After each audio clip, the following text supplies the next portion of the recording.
Sejam todos muito bem-vindos, que o Espírito Santo nos guie neste momento. Irmãos, a nossa reflexão, ela está baseada neste livro aqui, Boas Novas. É um livro de instrução de adultos. E nós, nesta noite, queremos passar a lição 9. De 10 lições, hoje vamos passar a 9ª lição. E tem como tema... Tenho boas novas para você, sobre a mordomia totalmente compromissada. Quer dizer, uma mordomia que nós temos um compromisso com o nosso Deus. E tratando do ponto 1, esse ponto, a primeira questão que o autor aborda, ele faz uma pergunta: o que é um mordomo cristão? E eu quero começar com vocês para nós pensarmos, em primeiro lugar, o que é um mordomo. O que um mordomo faz? Talvez alguns de vocês, entre aspas, possuem mordomos. O que um mordomo faz na casa de alguém? Em primeiro lugar, o mordomo que é contratado, ele não é o dono da casa. Ele está contratado para administrar a casa. Esse mordomo, ele tem autorização, ele tem poder de contratar e demitir alguém. Ele faz as compras, ele autoriza certas coisas que aconteçam dentro da casa. É claro que acima do mordomo está o dono da casa, está o casal que é dono da casa, né? Então, e esse mordomo, ele presta conta ao casal do seu trabalho. Então, é muito importante ter isso em mente, que mordomo não é o dono, mas ele administra aquilo que é de alguém. Quando ele faz a pergunta, o que é um mordomo cristão, nós temos que também fazer uma análise da nossa vida cristã agora, como nós não somos mais um mordomo sem fé, mas nós somos alguém chamado por Deus, somos administradores, nós somos um mordomo agora da parte do Rei, do Deus Todo-Poderoso, do Deus que criou o mundo. O que é ser um mordomo, então? Um mordomo é ser um administrador. O mordomo cristão, ele administra. Vamos começar a pensar em quê? O que nós, como cristãos, administramos? O primeiro ponto que nós administramos é a nossa própria vida. É a nossa própria vida no sentido de colocar aquilo que é prioridade. O que é prioridade na minha vida, como administrador, eu sempre procuro aquilo que deve fazer toda a diferença no meu dia a dia. Tá? Então, eu vou administrar a minha vida. O Espírito Santo deu a fé para nós, isso é um presente de Deus. Mas como administradores, eu vou administrar a minha fé. Em que sentido? Permitindo que o Espírito Santo fortaleça essa fé através do perdão, da palavra e da Santa Ceia, que são os 3 meios da graça. Então, eu administro, eu coloco o culto, eu coloco o meu encontro com Deus na igreja, nas devoções, nos estudos bíblicos, na devoção particular, nas orações, eu estou permitindo que o Espírito Santo fortaleça a minha fé, para que eu seja um administrador melhor, para que eu administre melhor a minha vida. Mas ele também nos deu outras coisas, né? Ele até coloca um termo muito bacana, que é de despenseiros. O que um despenseiro faz? Um despenseiro é aquele que cuida da despensa. Olha como é interessante isso. Nós temos um dispenseiro, alguém que cuida da dispensa. Vocês têm uma dispensa em casa, né? Imagine que você está entrando na sua dispensa em alguma época do mês e você quer buscar alguma coisa lá. Então você entra na dispensa e você vai procurar aquilo que você deseja. Quando não tem mais aquilo que você quer, você precisa providenciar. Por outro lado, quando você vai buscar e encontra o que você quer, você tem condições então de usar aquilo para te servir e para servir de repente uma visita que chegou na sua casa. Então a dispensa é o local aonde a gente guarda. Pense no nosso coração como um dispenseiro, nosso corpo como sendo uma dispensa.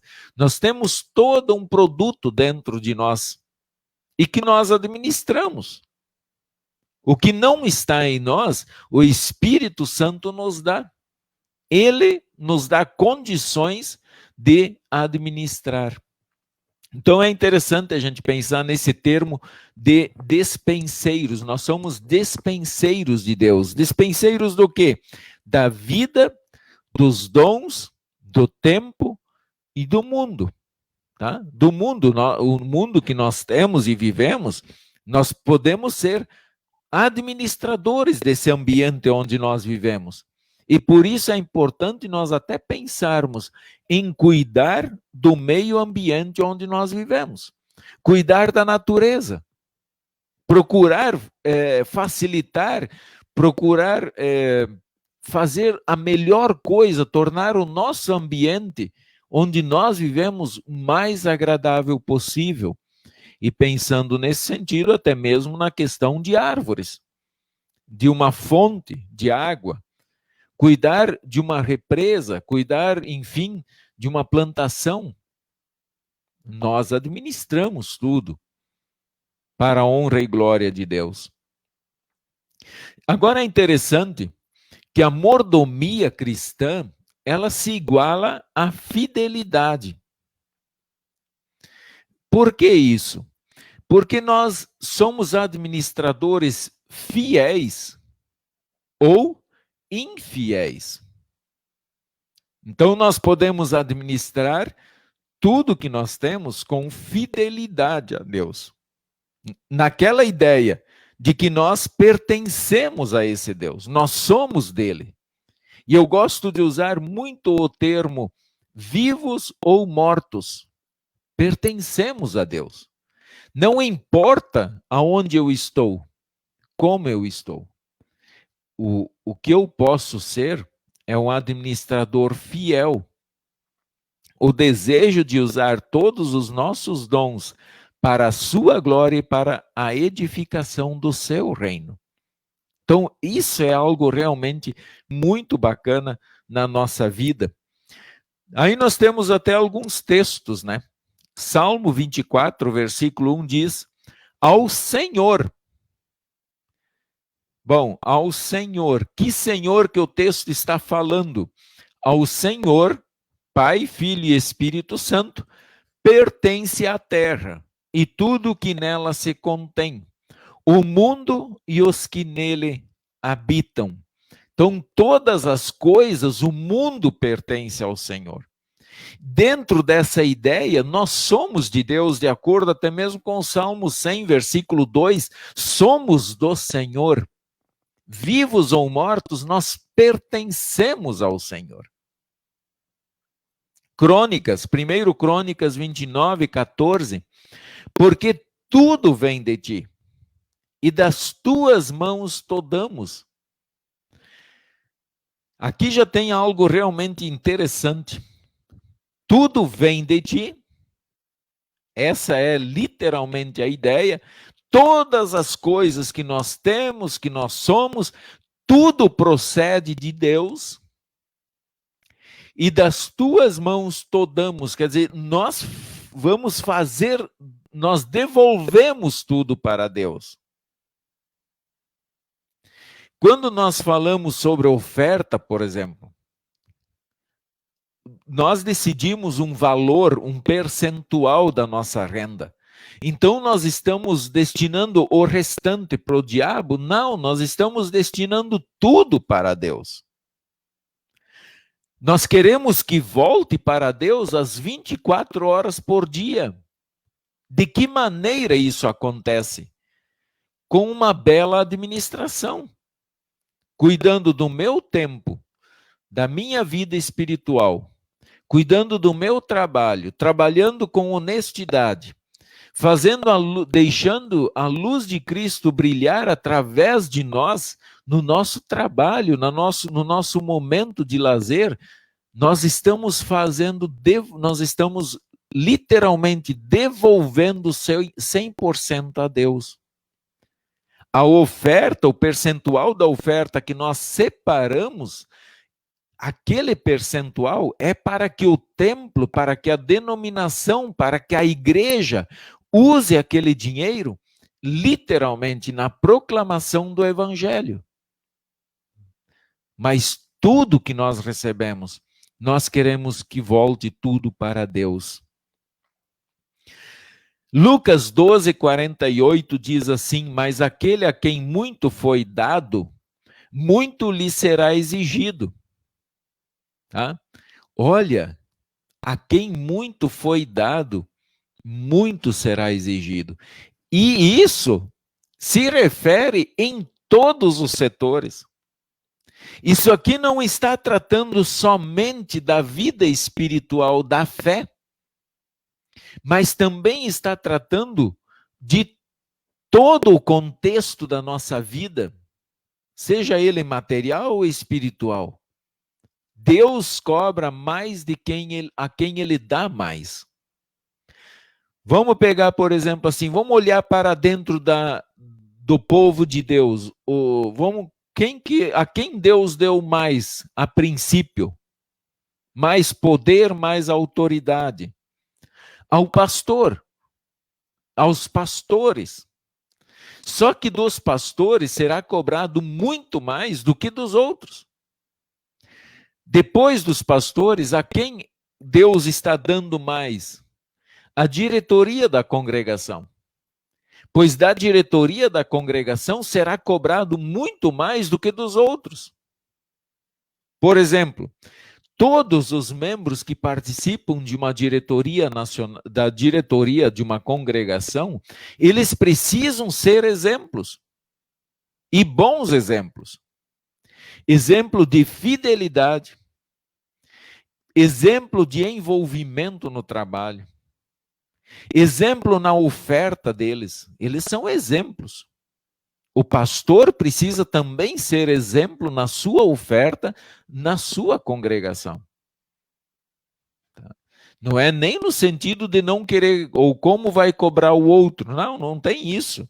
Mas como cristão e a quem foi dado mais, Deus exige mais também. Então, isso é algo que nós precisamos pensar com muito carinho.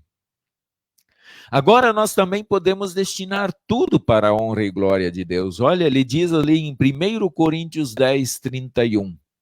Quer comais, quer bebais, ou façais outra coisa qualquer, fazei tudo para a glória de Deus. Quer dizer, se nós comemos, se nós bebemos, se nós fizemos qualquer outra coisa, cuidemos para que tudo aquilo seja para a honra e glória do nome do Senhor. Isso é o que nós precisamos pensar. E de que maneira nós vamos conseguir fazer isso? João 15, 5 e 8 responde. Jesus disse assim: eu sou a videira, vós os ramos. Quem permanece em mim e eu nele, esse dá muito fruto. Nisso é glorificado meu Pai, em que deis muito fruto. E assim vos tornareis meus seguidores. O fato de permanecer em Cristo, ele até se compara aqui com uma videira. Eu não sei quantos de vocês sabem, mas a videira precisa ser todos os anos podada para que ela produza mais frutos e bons frutos. Se ela não é podada, ela cria um monte de galhos e, ao mesmo tempo, ela não tem força para produzir frutos.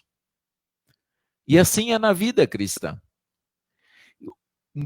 Enquanto nós estivermos ligados em Cristo Jesus, nós sempre teremos força para produzirmos muitos frutos para a honra e glória do nome do Senhor.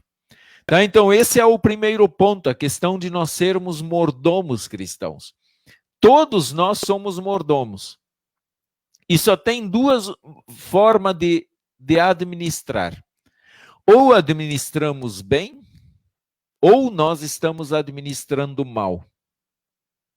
Pensemos sobre isso um pouco. Queridos irmãos, vamos para o ponto 2, então. Ele faz uma pergunta interessante. Como glorificamos a Deus com nosso tempo e nossos talentos? É uma coisa realmente para nós pensarmos. Questão do tempo, né? Precisamos fazer uma dura análise do tempo, como nós estamos administrando o nosso tempo. Então o autor escreve assim: a alguns são dadas muitas habilidades e a outros menos. Cada um tem os seus dons especiais. Todas as habilidades devem ser usadas como Deus planejou, para a sua glória, para o bem-estar de nosso semelhante, para o nosso próprio bem-estar. Qualquer ofício ou profissão que visar ao nosso sustento e ao bem-estar do nosso semelhante, bem como a boa ordem do mundo em que vivemos, é agradável a Deus. Alguns Deus dá mais, e realmente isso acontece. A gente pode ver isso de uma forma muito visível. Alguns têm mais dons, outros têm menos. Mas aquele que tem mais, ele é mais importante do que aquele que tem menos? De forma nenhuma. De forma nenhuma. Eu vejo que a questão desses dons, por que Deus dá mais a alguns e menos a outros, é pela capacidade, muitas vezes, de administrar o que tem sem perder a fé. Sem perder a fé. Então, alguns têm mais, outros menos, mas o objetivo de Deus é para que as pessoas não se percam. É para aqueles que têm condições de administrar mais, outros têm condições de administrar menos. Tá? Veja que isso é muito relatado naquela parábola de Jesus, quando ele conta sobre o reino dos céus.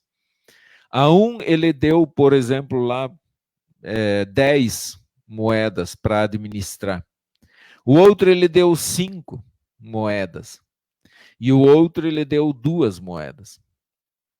Aquele que ganhou 10, ele foi logo, aplicou, administrou corretamente e ganhou mais 10. E entregou os 20. O outro que ganhou 5, ele administrou de forma correta, foi lá, multiplicou e recebeu mais 5. E ele devolveu 10. Aquele que ganhou 2, ele ficou com medo do patrão. E aí ele foi lá e enterrou os talentos. E quando o patrão voltou, ele pegou aqueles 2 talentos e devolveu. E o patrão chamou ele de servo infiel. Ele não administrou de forma correta. Eu quero que nós pensemos aqui um pouquinho nessa questão também da administração dos bens que nós temos, da administração dos talentos que nós temos, com relação ao tempo que nós temos. Nós estamos administrando isso de forma correta? Nós estamos usando esse tempo da melhor forma? Vamos pensar o seguinte: quem administra o nosso tempo? Quem faz as nossas programações? É claro que há situações em que acontece uma emergência. Há situações que, às vezes, nós temos uma programação, mas acontece algo no meio do dia que muda a sua programação. E isso é muito natural acontecer. Por exemplo, ontem à noite faleceu o seu Claudiomar. Então, mesmo que eu tinha programado outra coisa para hoje à tarde, eu tive que mudar a minha programação. Mas mesmo assim nós vamos pensar que então eu sou administrador do meu tempo, eu coloco aquilo que é prioridade naquele momento para eu fazer. Pensemos que nós vamos sempre ter prioridades na nossa vida, todos os dias nós vamos ter. E nós temos que fazer aquilo que é prioridade, administrar e multiplicar aquilo que nós podemos fazer.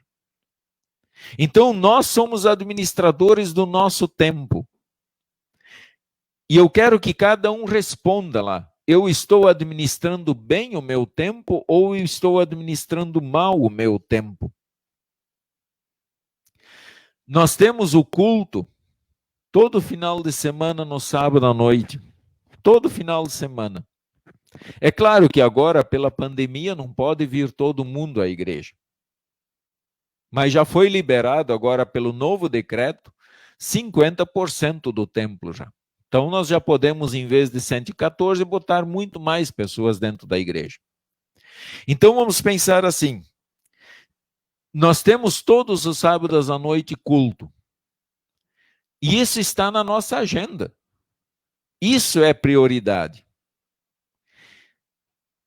Existem apenas poucas coisas que deveriam nos tirar do culto, que é uma situação de saúde nossa.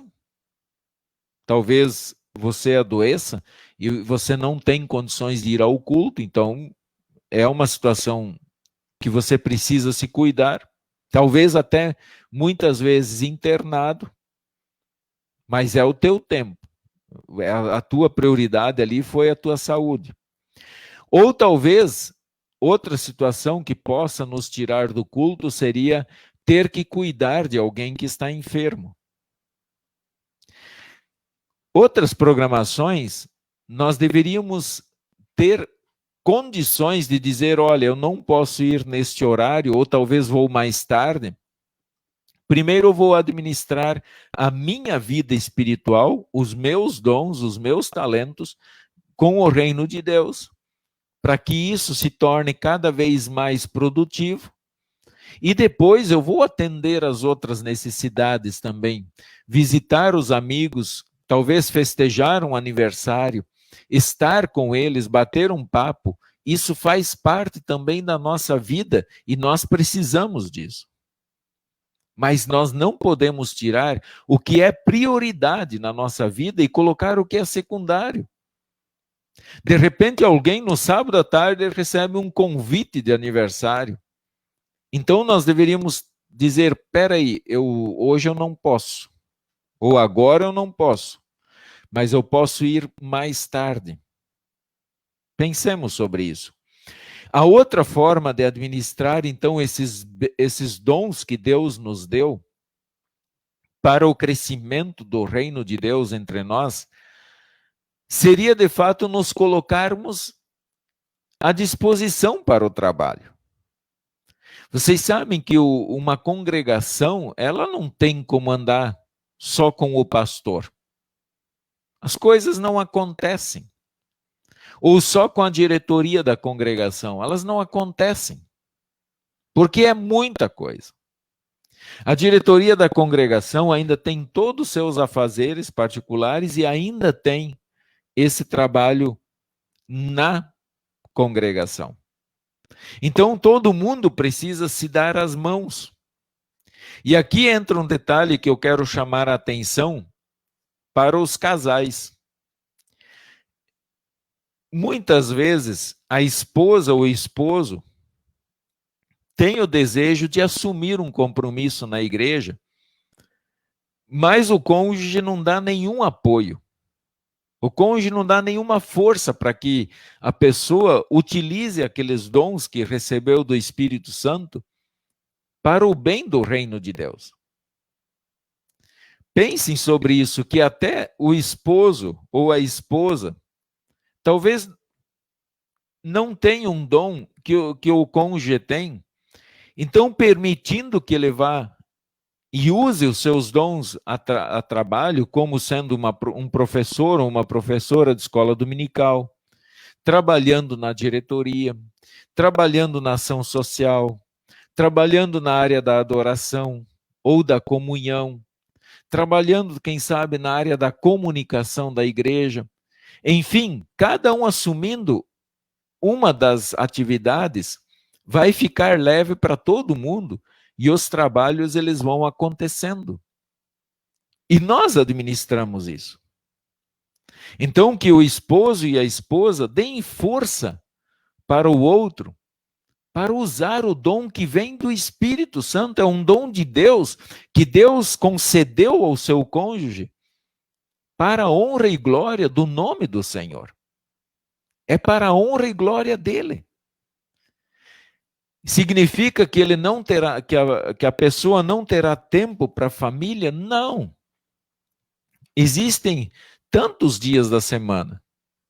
Separe momentos para estar com a família, o que é fundamental também, tá? Eu não quero tirar o tempo da família, mas eu estou aqui querendo que vocês administrem de tal forma que vocês consigam atender todas as prioridades, colocando a família, colocando o reino de Deus, colocando a proclamação do evangelho. E é possível a gente fazer isso com sabedoria que recebemos do Espírito Santo. Pensem sobre isso com muito carinho. Aqui tem até alguns versículos, né? Mateus 25, 14 e 15 diz assim: será como um homem que, ausentando-se do país, chamou os seus servos e lhes confiou os seus bens. Deu a cada um segundo a sua própria capacidade. Olha, nós falamos da capacidade de administrar e Mateus 25 está abordando justamente isso. A capacidade que cada um tem da administração. 1 Coríntios diz assim: ora, vós sois corpo de Cristo e individualmente membros desse corpo. Porventura são todos apóstolos? Ou todos profetas? São todos mestres? Ou operadores de milagres? Têm todos dons de curar? Falam todos em outras línguas? Interpretam-na todos? Entretanto, procurai com zelo os melhores dons. Olha, nem todo mundo vai ser pastor. Nem todo mundo é borracheiro. Nem todo mundo é lixeiro. Mas quando nós juntamos todos os dons, nós temos uma sociedade forte. Porque um pode auxiliar o outro com o seu dom. E, ao mesmo tempo, nós estamos ajudando a sustentar, a manter o outro, porque ele está nos prestando um serviço. Então, como é bacana quando nós olhamos para isso e olhando para dentro da igreja, né? O pastor, por exemplo, vou pegar eu não tenho dom para música. Agora, isso significa que eu não presto para o reino de Deus? Não, eu posso servir em outra área. Assim como talvez tenha um bom músico que talvez não serviria para outra área dentro da igreja. Ele não tem condições, ele não consegue fazer outra coisa. Agora, quando junta todos os dons, eu quero pegar, por exemplo, os nossos cultos. Nós temos recepcionistas, nós temos auxiliares da Santa Ceia, nós temos a banda que lidera os hinos, nós temos as pessoas que transmitem o culto. Nós temos as pessoas que auxiliam na distribuição da Santa Ceia. Vejam e percebam quantas pessoas estão envolvidas ao mesmo tempo num momento de culto. E se o pastor tivesse que fazer isso tudo sozinho, ele daria conta de fazer? Efésios 4:28 diz assim: aquele que furtava, não furte mais. Antes trabalhe, fazendo com as próprias mãos o que é bom, para que tenha com que acudir ao necessitado. Que conselho! Aquele que roube, achava que roubar era a solução. Não, ele está sendo um péssimo administrador dos dons que ele tem. O dom dele não é para ser ladrão. Ele recebeu um dom especial, mas ele que desvirtuou o dom que ele recebeu. Ele resolveu pecar contra Deus, ele resolveu roubar do próximo. E por isso ele está dizendo: pare de roubar, vai trabalhar. Receba o seu dinheiro de forma digna e você terá condições de acudir ao próximo. Pensemos sobre isso também. Efésios 5, 15 a 17.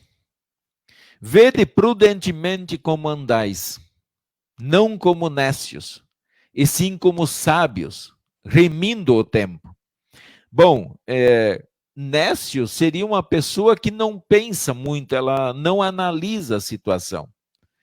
Sábio é aquela pessoa que consegue olhar uma situação e detectar aonde ela pode ser útil, aonde ela pode ajudar, aonde ela pode administrar melhor. Remindo o tempo é usar o tempo para aquilo que de fato importa, para aquilo que de fato é prioridade na sua vida. Porque os dias são maus. Os dias são maus. E por isso, quanto melhor você administrar o seu tempo, melhor será.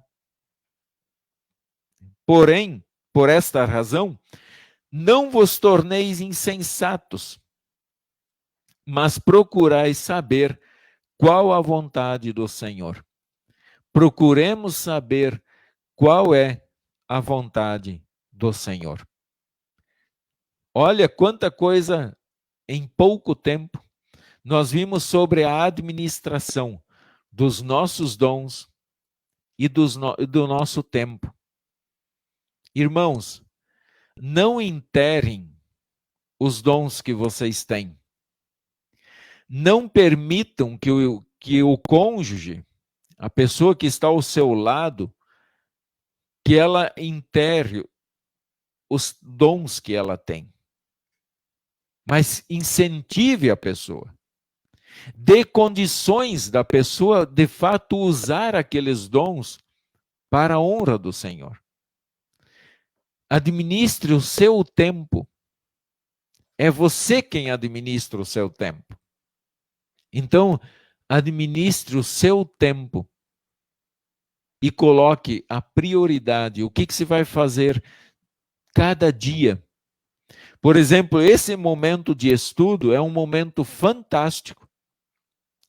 É uma administração correta do nosso tempo, porque nós estamos analisando, nesse momento, uma forma de administrar ainda melhor aquilo que nós recebemos, tá? Então, esse é o ponto 2, que nós tratamos sobre dons e sobre o tempo. Ponto 3, irmãos. Ponto 3, uma pergunta. O que Deus diz sobre a mordomia dos bens e do dinheiro? Então, vamos tratar agora um pouquinho dos bens que nós temos e do dinheiro. É interessante nós falarmos sobre isso. Nós temos aqui os nossos bens materiais, sejam eles dinheiro ou propriedades, também pertencem a Deus e são presentes que Ele nos dá. Esse é algo realmente que o mundo não consegue entender. Como é que uma coisa que você comprou com o teu suor, que você trabalhou, que você foi dedicado, que você foi consagrado, que você foi fiel no seu trabalho, suou muito para adquirir uma verba, para comprar uma propriedade. Como isso ainda vai ser de Deus? Como isso pode pertencer a Deus se foi você que trabalhou? Se foi você que dedicou a vida e o tempo? Olha, porque todas as coisas, como disse 1 Crônicas, tudo vem de Deus.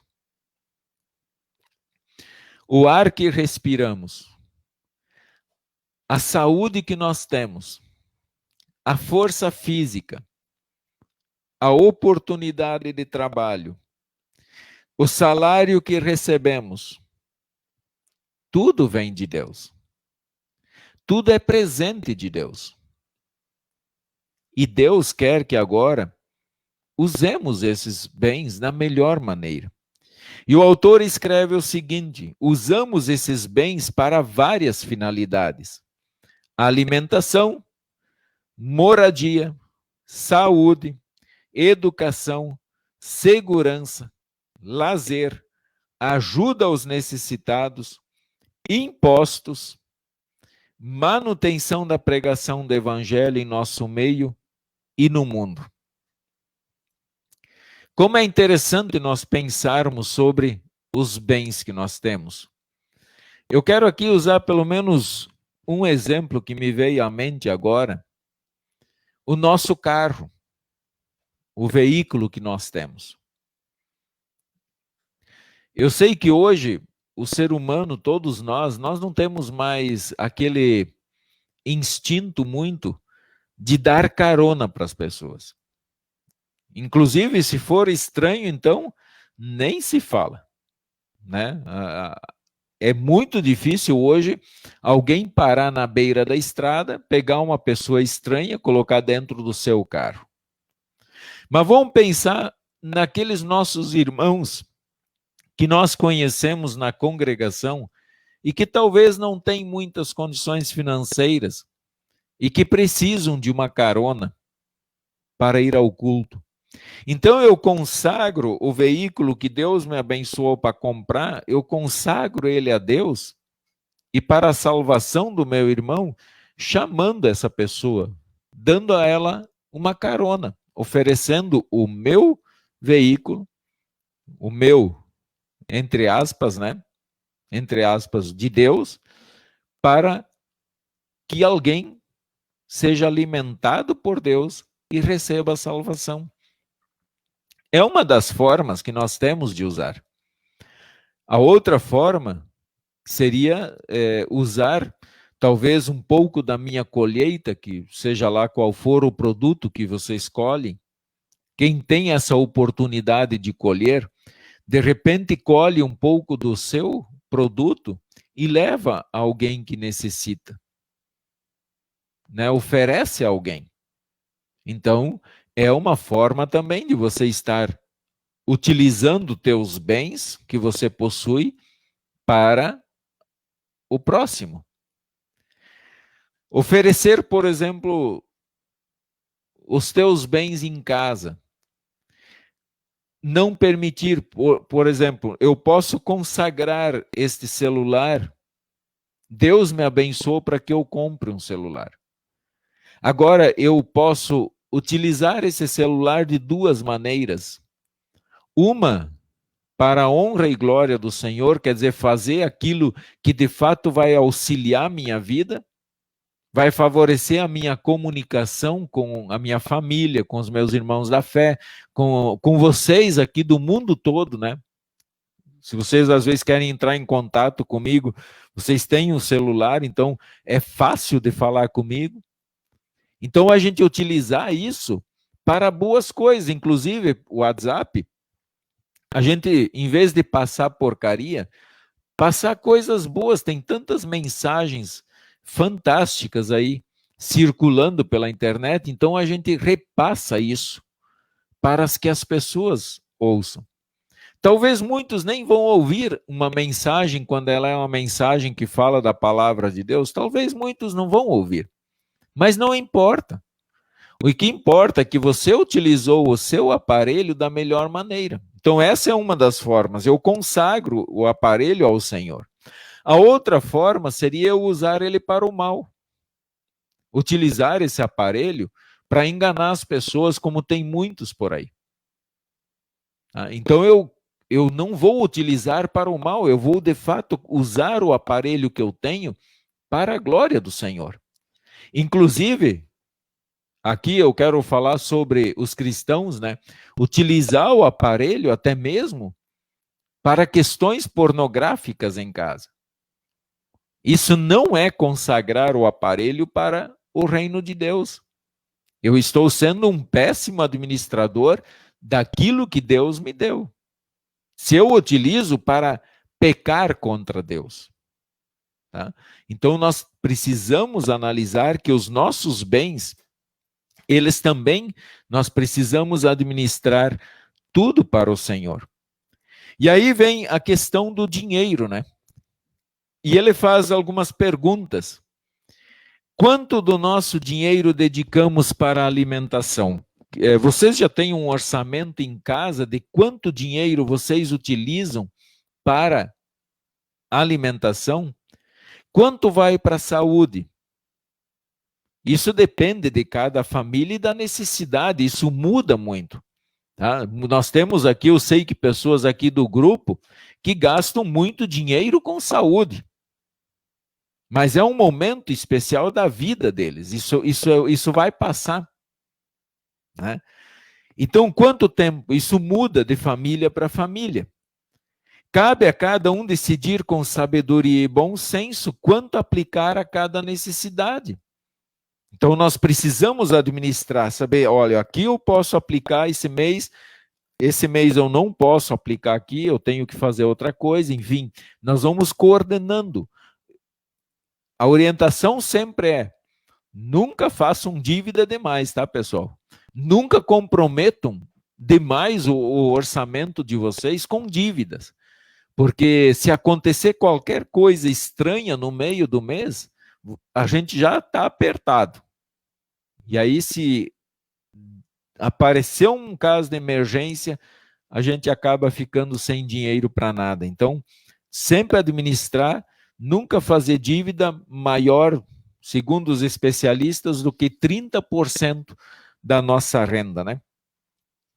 De qualquer forma, tudo que ganhamos vem de Deus e tudo que gastamos quer ser oferta a Deus, também o que gastamos para o lazer, por exemplo. Ele coloca aqui até um termo bastante interessante, um assunto, quando ele fala na questão do lazer. Nós podemos administrar e cuidar, e precisamos do nosso lazer. O descanso mental, ele é importante, ele é fundamental na nossa vida. Por exemplo, eu e minha família, nós já estamos nos organizando para viajar no fim do ano. Então, isso é dedicar um momento para a família, é dedicar um pouco do orçamento para um lazer, para um descanso mental que nós precisamos, e vocês também precisam fazer isso. Agora, é claro que a gente não vai dizer assim, não, eu vou comprometer 70% do meu salário com o lazer todo mês, porque ali está escrito que precisamos cuidar.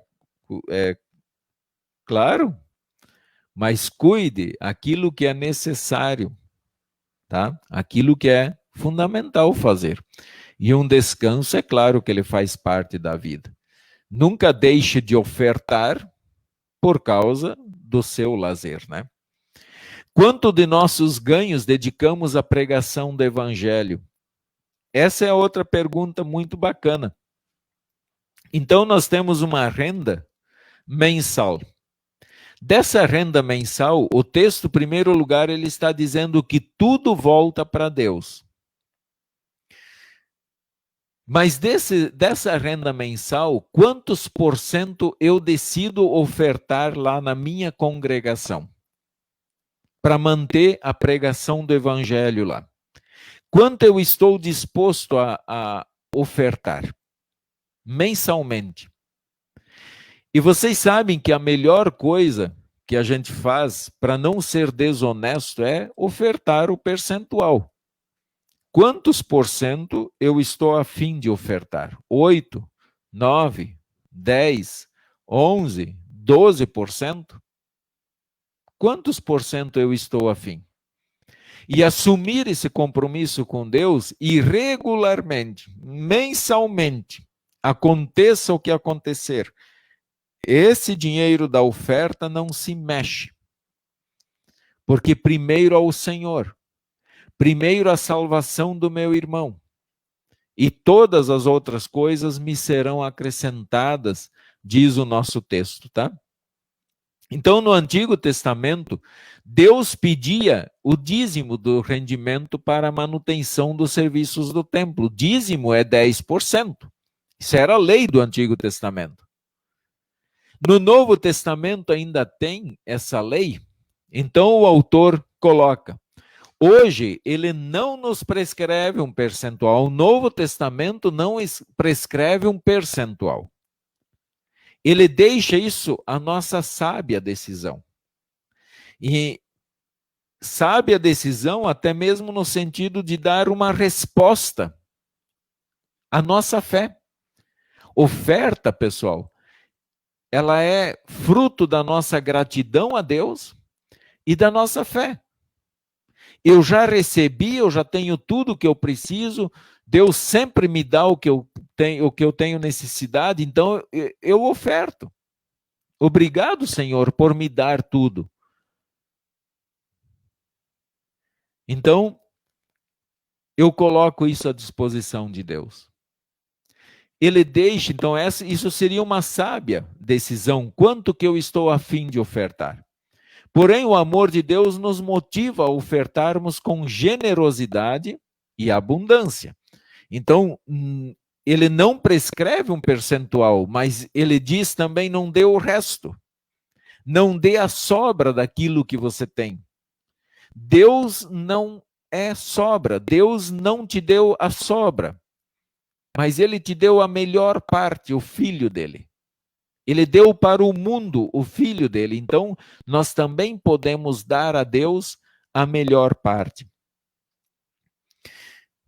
E ele segue dizendo: sem dúvida, a pregação da palavra de Deus merece grande importância, porque por meio dela Deus dá benefícios a nós e a muitas outras pessoas para esta vida e para a salvação eterna. Ótimo, é isso. A salvação das pessoas precisa ser também a nossa prioridade. Precisa ser o desejo do nosso coração, assim como disse lá em 1 Timóteo 2,4. Porque o desejo de Deus é que todos cheguem ao pleno conhecimento da verdade. E esse é o meu desejo. É isso que eu quero na minha vida também. Que as pessoas sejam salvas. Quando nós falamos em oferta, nós temos que ser muito claros. Deus não precisa do meu dinheiro. Eu sei disso. Como pastor, eu oferto uma parte da minha renda também. E eu sei que Deus ele não vai vir lá do céu para buscar esse dinheiro e levar lá para o céu, porque lá no céu eles estão precisando de dinheiro. Agora, a denominação, o templo, ele precisa. Não tem como as coisas serem de graça.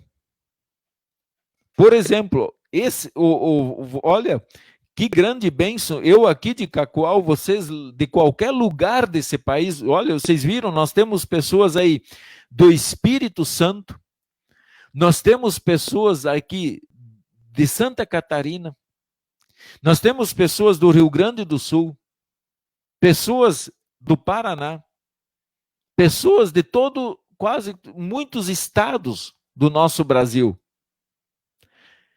E nós precisamos de uma internet boa. E uma internet boa custa.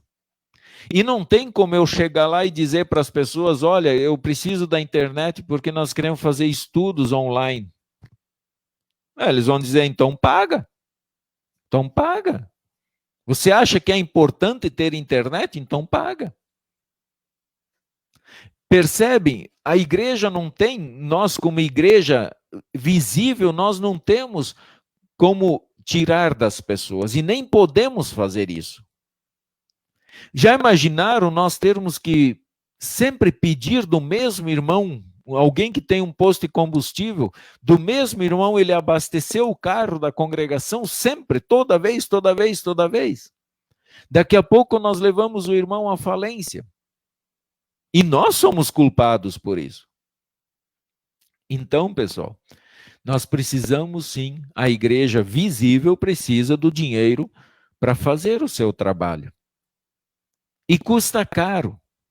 Custa caro. Eu quero aqui mencionar, por exemplo, o pastor Ernie Seibert. Hoje ele é diretor executivo da Sociedade Bíblica do Brasil. Ele disse que uma Bíblia em braille custa 3.500. São 40 volumes, com 40 quilos de papel, que custa R$3.500. Então tudo custa caro. Não tem como a Sociedade Bíblica doar se alguém não pagar a conta. Alguém tem que pagar 3.500 e daí a Sociedade Bíblica doa para alguém. Percebe? Então, isso é um círculo, as coisas são assim, nós precisamos. E eu acho que é até interessante a gente pensar, por que Deus permite isso, né? E eu já parei para analisar isso. Porque se oferta é gratidão, se oferta é resposta de fé, ele dá a bênção aos cristãos de poder ofertar, de manifestar a sua gratidão e a sua fé na sua oferta, lá na sua congregação local. Para quê? Para manter o pastor, para manter toda uma estrutura que custa caro, para auxiliar a igreja nacional com 11%, para que a igreja nacional possa manter 90 e poucos pastores hoje no campo missionário. Então, quando nós mandamos 11% da nossa entrada da congregação para o centro administrativo a nível nacional, nós estamos também investindo na missão. Porque esse dinheiro se manda para as missões. Então, é um círculo, é uma coisa puxa a outra. E nós precisamos, de fato, nesse sentido, nos dar as mãos com todo o respeito. Quando recebemos nosso salário ou temos outros ganhos, dedicamos todos eles em oferta a Deus, destinando-os para as várias necessidades que temos. Uma parte significativa desta renda destinamos à nossa congregação para a manutenção e expansão da igreja de Deus aqui no mundo. Então, a igreja local precisa da sua oferta. Não deixe, pessoal, de ofertar lá na sua congregação. Ofertem com honestidade. Ofertem com generosidade. Ofertem em resposta de gratidão e de fé que esse Deus nos deu na nossa vida. Deus já nos deu tudo o que precisamos. Agora nós também podemos responder a esse Deus. Provérbios 3:9 diz assim: honra o Senhor com os teus bens e com as primícias de toda a tua renda. Honrar significa dar o melhor respeito, a coisa mais preciosa que nós temos. E olha que é o mesmo termo que é usado no quarto mandamento: honra teu pai e tua mãe. Ele está dizendo, olha, consagre com todo o carinho, com todo o respeito, tudo que você tem para o Senhor. Malaquias 3, 8 a 10. Roubará o homem a Deus? Todavia vós me roubais e dizeis, em que te roubamos? Nos dízimos e nas ofertas. Com maldição sois amaldiçoados, porque a mim me roubais, vós a nação toda. Trazei todos os dízimos à casa do tesouro, para que haja mantimento em minha casa. E provai-me nisto, diz o Senhor dos Exércitos, se eu não vos abrir as janelas do céu e não derramar sobre vós bênção sem medida.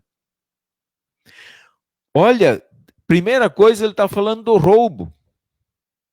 Quando nós deixamos de ofertar o que nós podemos ofertar, com generosidade, com alegria, com gratidão, com fé ao nosso Deus, em primeiro lugar, nós estamos roubando, não é roubando a igreja. Nós não estamos roubando do templo, mas nós estamos roubando do próprio Deus, diz a Escritura. Aí depois ele faz um pedido: trazei todos os dízimos à casa do tesouro, para ver se eu não vou abrir as janelas do céu e derramar sobre vós bênção sem medida. Provai-me nisso. É claro que Deus está querendo ser provado aqui. Mas um cristão, na hora da oferta, ele não vai olhar para isso. O cristão, ele olha para trás, ele diz, eu já recebi de Deus.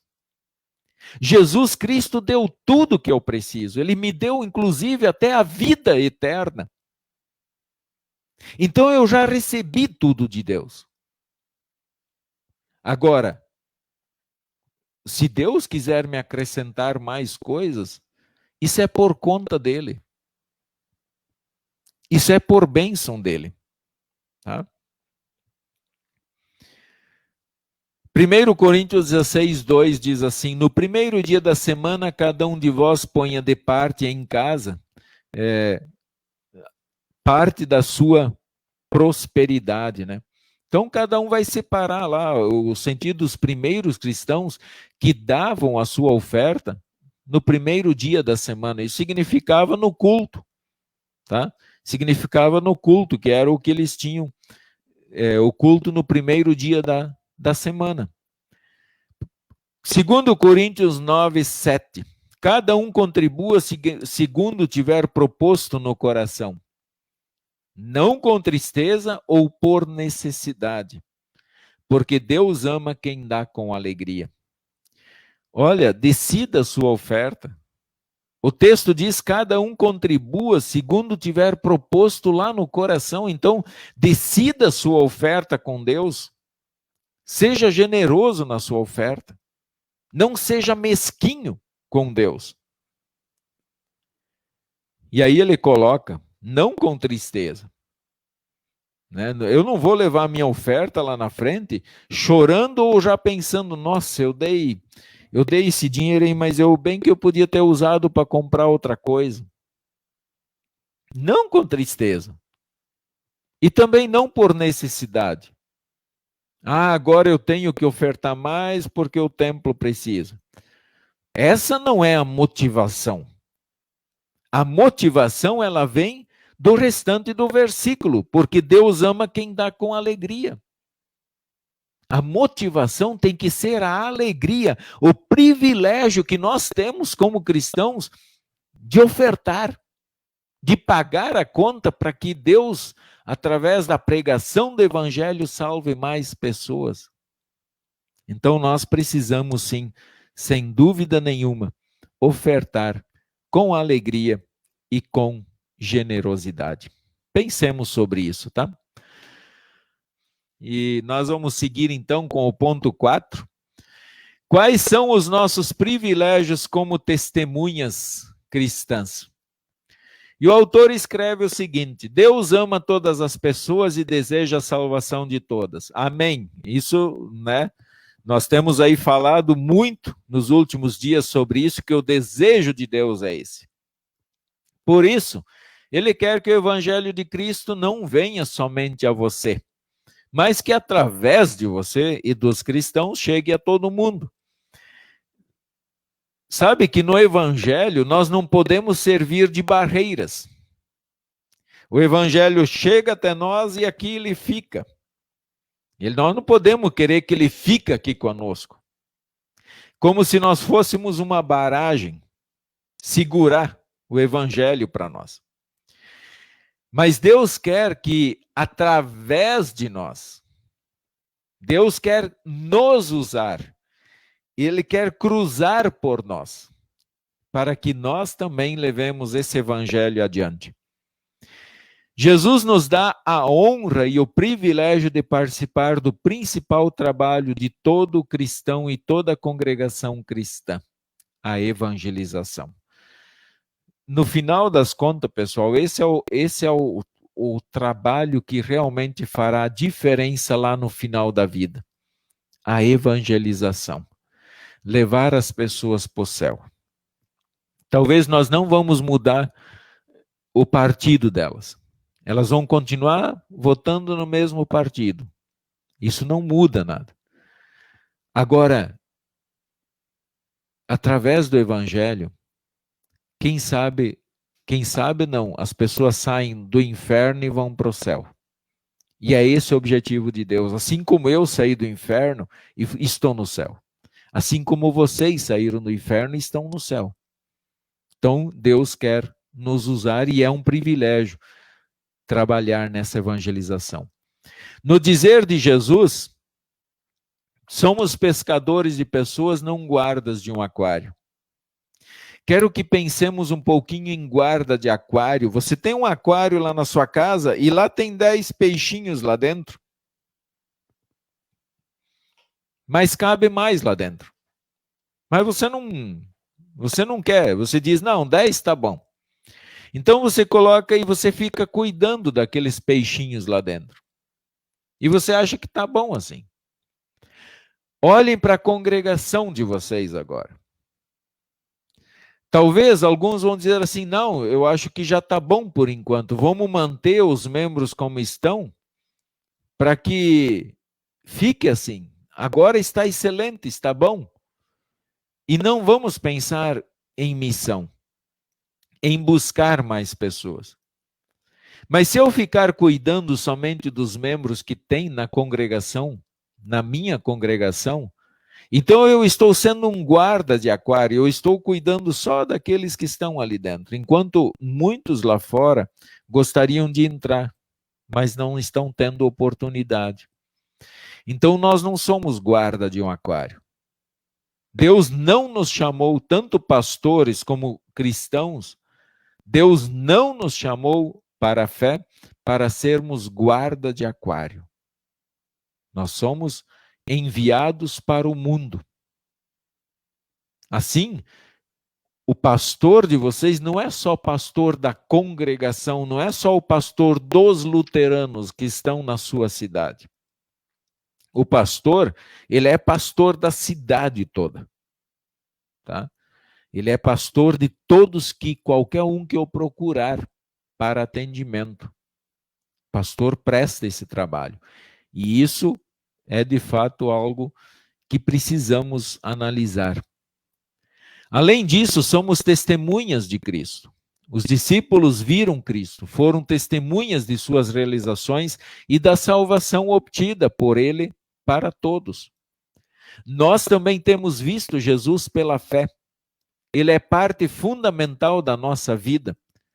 Cristo nos abençoa de muitas formas, especialmente perdoando os nossos pecados diariamente. Olha, ele nos abençoou. Esse final de semana nós tivemos o privilégio de ser perdoado dos pecados. Ele nos deu o privilégio de recebermos a palavra dele, de recebermos a Santa Ceia. E é isso que está falando aqui. Então ele nos mantém vivos nessa fé. Viver essa fé significa testemunhar. Nossas ações e palavras expressam a fé do nosso coração. Somos testemunhas de Cristo. Isso é uma alegria e um privilégio. Reparta o evangelho com as pessoas do seu convívio. Então, não vamos ser barreiras para o evangelho, mas vamos ser pessoas que passem o evangelho adiante. Nós não precisamos ser cristãos egoístas.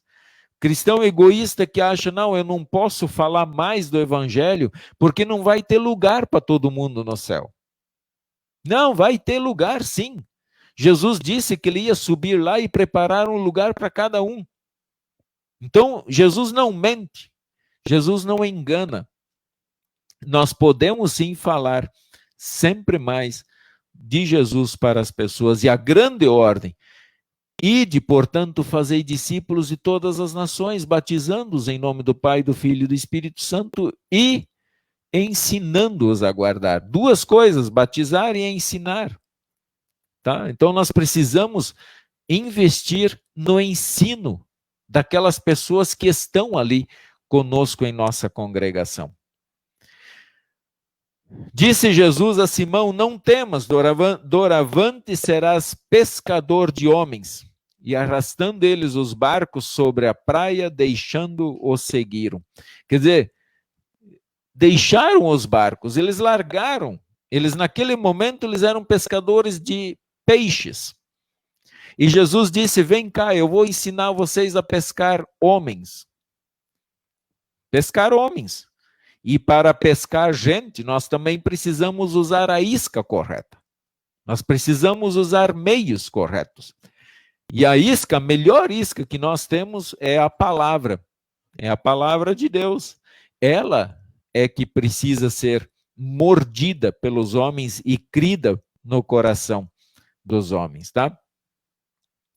Vendo ele as multidões, compadeceu-se delas, porque estavam aflitas e exaustas, como ovelhas que não têm pastor.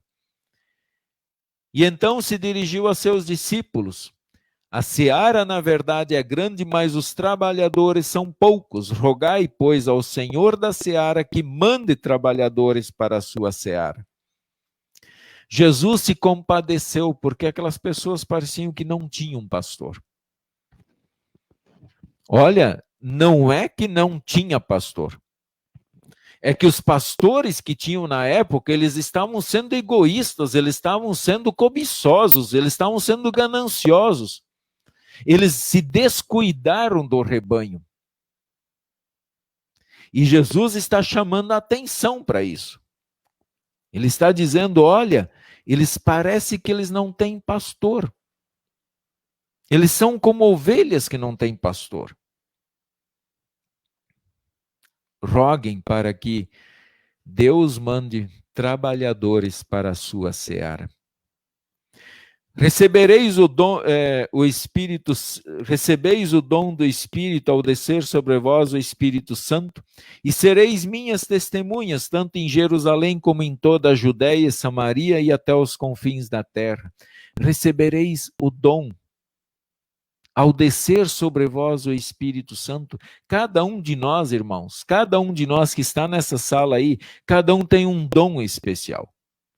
E ele pode ser usado lá na sua congregação, como professor, escola dominical, como diretoria, como músico, como auxiliar na ceia, enfim, tem tantos dons. Tem tanta coisa que pode ser feita.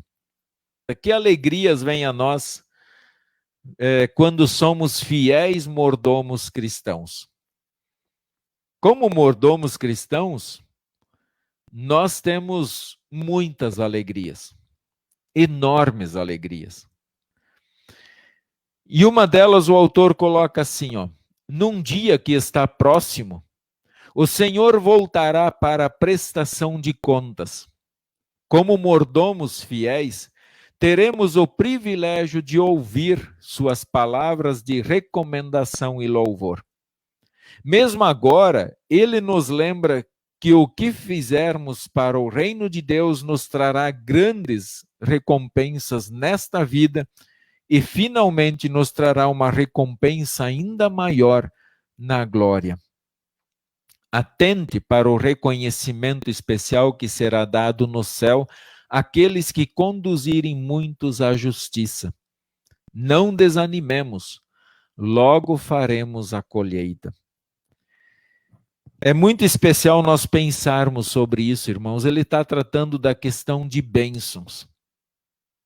Grandes bênçãos. E eu quero que cada um analise na sua vida o que é uma bênção para você. Bênção é somente aquilo que eu enxergo, é aquilo que eu consigo pegar em minhas mãos, que eu consigo sentir. Comprar um carro zero é uma bênção? Sim, é uma bênção. Mas também como pode ser uma grande bênção ter um filho bem de saúde. O meu colega aqui, Albert, ele colocou hoje no Face que o filho dele recebeu autorização para ministrar culto, se eu não me engano. Isso é uma grande bênção. Isso é um excelente investimento. E ele está colhendo alegria. Uma alegria aqui neste mundo. Eu tenho certeza que todos vocês que estão na nossa sala virtual já tiveram grandes alegrias que vocês escolheram aqui neste mundo já. Talvez uma pessoa que disse lá para vocês, olha, você tem sido muito importante na minha vida. Você fez a diferença na minha vida, na vida da minha família. Como é legal nós termos e sentirmos essa alegria, e isso é uma bênção do Senhor que Ele permite para aqueles que investem no reino de Deus. Agora vocês imaginam chegar lá no céu e ver que muitas pessoas das quais você investiu seu tempo, seus dons, seus talentos, e essas pessoas receberam o céu porque você investiu. Porque você dedicou a sua vida, você consagrou a sua vida para Deus e para a salvação das pessoas. Que grande privilégio e que alegria saber disso. E quando ele trata da glória, nós já temos o céu é nosso já. Não é algo que nós vamos receber depois que morrer, não. Definitivamente depois, mas eu já estou no céu, porque eu estou perdoado dos meus pecados, eu acredito em Jesus, e João 3,16 não mente, para que todo que nele crê tenha vida eterna. Então o meu dia a dia é um dia de bênçãos. Não olhemos como bênção somente um carro zero, a compra de uma casa, não somente como uma conta gorda no banco e assim por diante. Tudo isso também é bênção. Mas a lista de bênçãos, ela começa também, ou ela começa aqui neste mundo e termina lá na eternidade. As bênçãos de Deus, elas são incontáveis na nossa vida. E aí o texto de Mateus que nós mencionamos antes, ele traz assim: depois de muito tempo voltou o senhor daqueles servos e ajustou conta com eles. Então, aproximando-se o que recebera 5 talentos, entregou outros 5, dizendo: Senhor, confiaste-me 5 talentos, eis aqui outros 5 talentos que ganhei. Disse-lhe o Senhor: muito bom, servo bom e fiel, foste fiel no pouco, sobre o muito te colocarei. Entra no gozo do teu Senhor, quer dizer, entra na alegria completa que vem lá do céu. Sejamos administradores fiéis a Deus. Nós fizemos devolver tudo, 100% do que recebemos de Deus, e nós vimos no estudo como isso acontece. Tudo que recebemos, nós devolvemos a Deus. Administremos de forma correta e tudo volta ao Senhor. Um dia nós vamos prestar contas a Deus. Eu sei que talvez não vai ser fácil esse dia. Porque nós administramos muitas vezes mal o nosso tempo, a nossa vida, nosso dinheiro. Mas o bom é que quando nós reconhecemos isso, nós temos perdão. Nós temos perdão dos nossos pecados. Nós temos perdão pela nossa má administração. E o perdão significa paz com Deus, vida nova. Lucas 18, 28 a 30, eu quero até pegar a Bíblia e ler esse texto para vocês. O texto de Lucas. Lucas 18, 28 a 30. E disse Pedro: eis que nós deixamos nossa casa e te seguimos. Respondeu-lhes Jesus: em verdade vos digo que ninguém há que tenha deixado casa, ou mulher, ou irmãos, ou pais, ou filhos, por causa do reino de Deus, que não receba no presente, muitas vezes mais, e no mundo por vir, a vida eterna. Eu quero aqui dar um testemunho, assim, em breve. Eu tenho o meu colega Elbert Yagnoff, que está aí no grupo, penso que ele ainda está conosco aí, mas se ele estiver presente, ele vai poder até confirmar o que eu estou falando, ou se tiver alguém outro aí conosco. Como pastor, eu tive que deixar meus pais, meus irmãos lá no Paraná. Aqui em Cacoal, Rondônia, mais de 2.000 quilômetros de distância deles, eu só tenho a minha esposa e meus filhos. Estamos só nós aqui, não temos outros parentes próximos. E o apóstolo aqui, ele está dizendo: Senhor, nós deixamos a nossa casa e te seguimos. E olha o que Jesus está prometendo, que se deixar, não tem um que vai deixar e que não vai receber em dobro ainda nessa vida. E como pastor, nós deixamos os nossos parentes, mas quando eu olho pelos locais que nós passamos, em cada local, ainda eu tenho muitos irmãos que abrem a porta.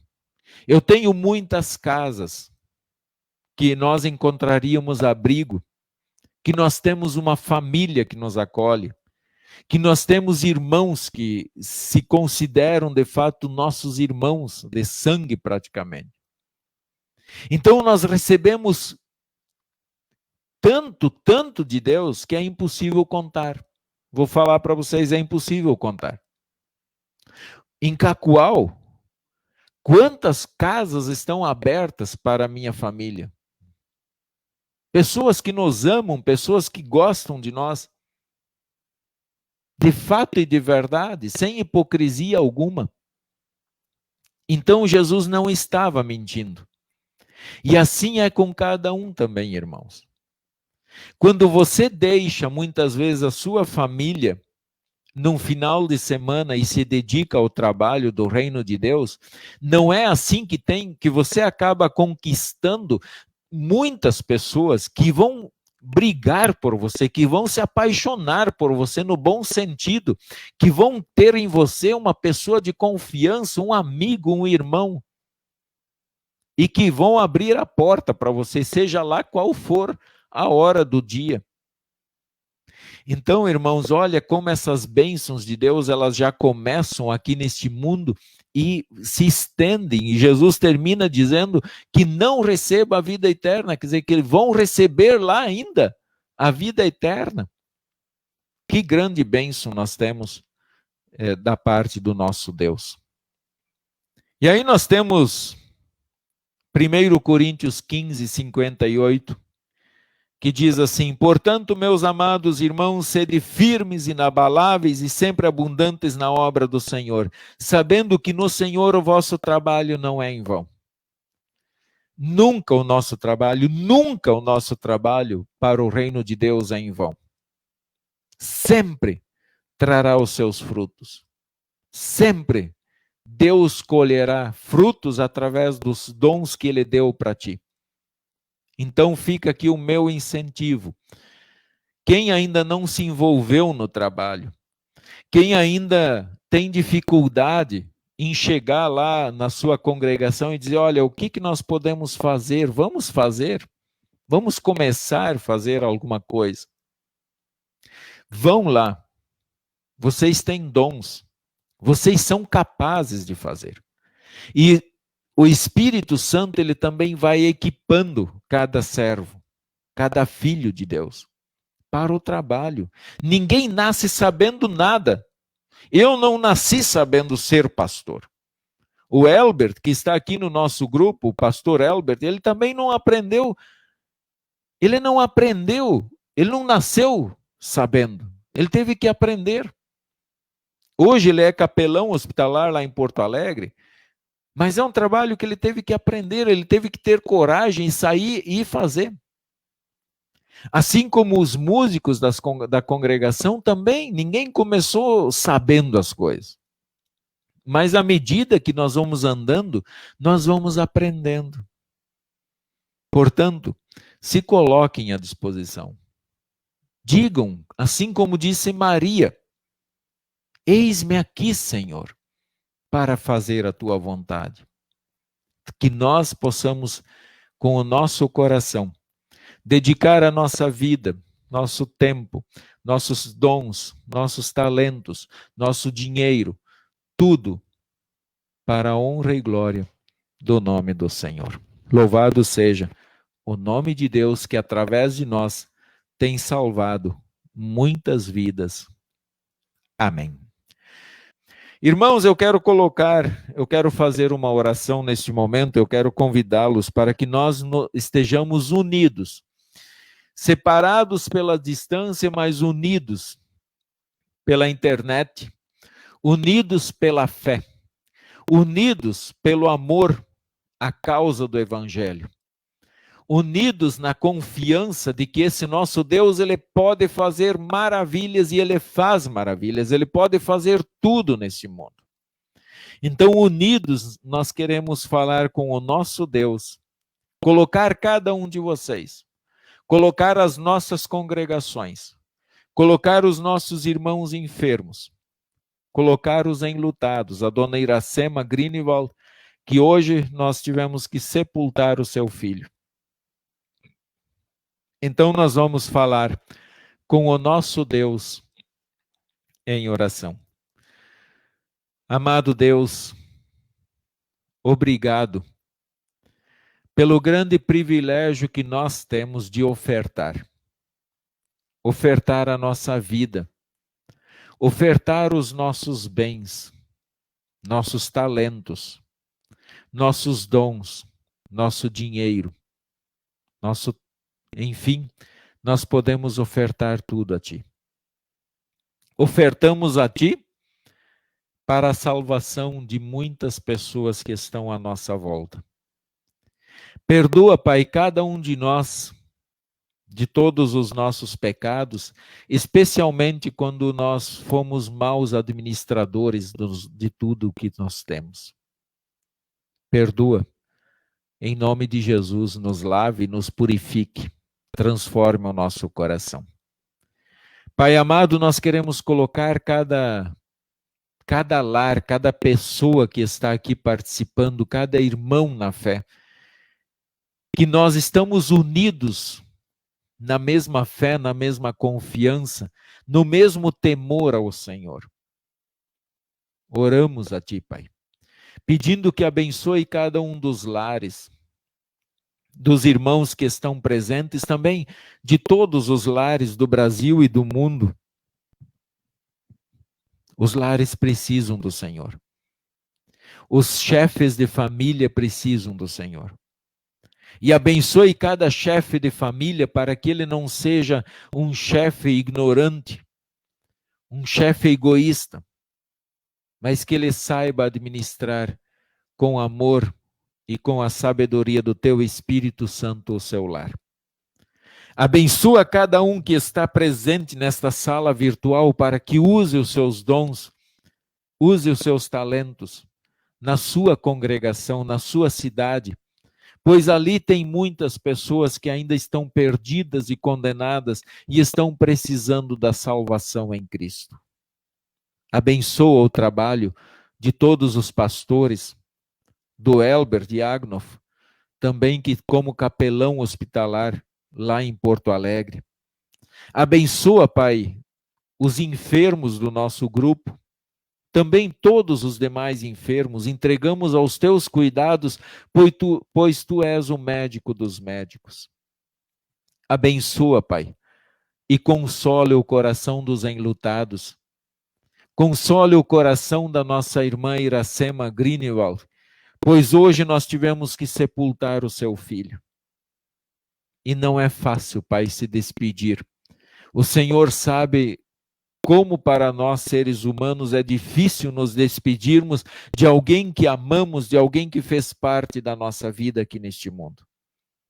Mas as tuas palavras de ressurreição, de vida em Cristo Jesus, é que animam e consolam, que nos dão força para nós continuarmos a nossa vida. Nós entregamos em tuas mãos a dona Iracema, bem como todos os demais enlutados. Guie, Senhor, o trabalho de todos os cristãos. Em nome de Jesus, nós te pedimos e te agradecemos. Amém. Queridos irmãos, nós queremos agradecer aí a cada um de vocês pela presença nesse momento de estudo.